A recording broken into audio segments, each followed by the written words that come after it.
বিয়েটা ছিল আমাদের লাভ ম্যারেজ। প্রথম অবস্থায় আমার বাবা মেনে নেননি, মা চুরি করে দেখা করতো। হয় না, টিনেজ বয়সে আসলে অনেক কিছুই আমরা হুটহাট করে সিদ্ধান্তটা নিয়ে ফেলি। ওই বয়সটাই আসলে অনেক কিছুই ভালো লাগে, তো সেভাবে তাকেও হয়তো আমার ভালো লেগে গেল। প্রথম যে বিয়ে হয়েছিল সেটা মানে কত বছর আগে? 2011 সালের 21 ডিসেম্বর। তখন আমি ইন্টারমিডিয়েট পরীক্ষা দেয়নি। বিয়েটা ছিল আমাদের লাভ ম্যারেজ। বাড়ি থেকে আমার হাজবেন্ড যে ছিলেন তার কথাই এক পর্যায়ে বাবা মাকে না বলেই বাড়ি থেকে এসে ঢাকাতে আমার বিয়ে হয়।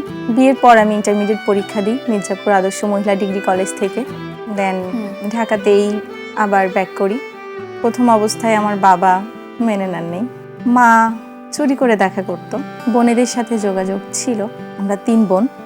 বাবা আমার যখন 2014 সালে আমি একটা ছেলে সন্তানের মা হই। তারপর আমার ছেলে হওয়ার 1 মাস পর আমার বাবা বেসিক্যালি আমাকে মেনে নেন বা আমার ছেলেকে কোলে নেন।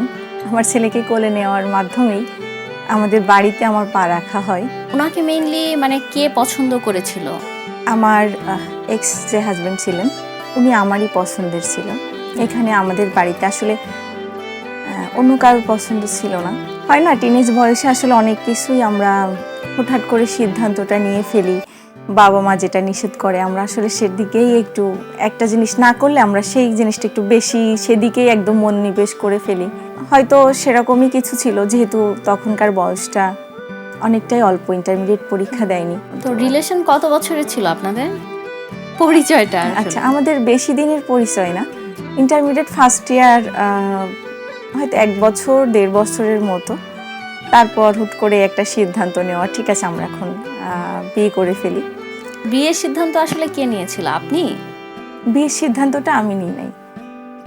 বিয়ের সিদ্ধান্তটা হচ্ছে ওর পক্ষ থেকেই নেওয়া। তো জাস্ট আমি তো সাপোর্ট করছি। আচ্ছা, তো আপনাদের যে রিলেশন হলো কে প্রপোজ করেছিল, আপনি নাকি আপনার হাজবেন্ড? আমি প্রপোজ করি নাই। বেসিক্যালি হচ্ছে ওরা আমার দিদিকে দেখতে গিয়েছিল। তারপর কেমনে কেমনে জানি একটা আমাদের সাথে কথা বলতে বলতে মনে হলো একটা ভালো লাগা কাজ করতে থাকলো। আর ওই বয়সটাই আসলে অনেক কিছুই ভালো লাগে, তো সেভাবে তাকেও হয়তো আমার ভালো লেগে গেল। মনে হলো যে লাইফ পার্টনার হিসাবে ধরা যায়।